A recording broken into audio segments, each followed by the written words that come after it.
नमस्कार मंडळी. कमली मालिकेतील अन्नपूर्णा आजीच्या भूमिकेमुळे अभिनेत्री इला भाटे सध्या चर्चेत आहेत.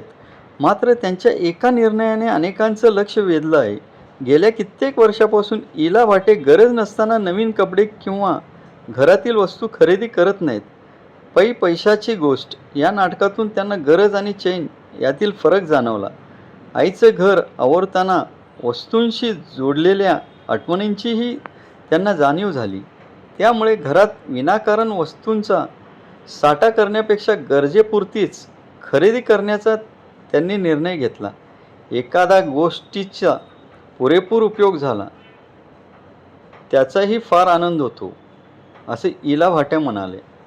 त्यांचा हा साधा विचार सध्या अनेकांचं लक्ष वेधून घेत आहे. तुम्हाला हा व्हिडिओ आवडला असेल तर चॅनलला लाईक, शेअर आणि सबस्क्राईब करायला विसरू नका. धन्यवाद.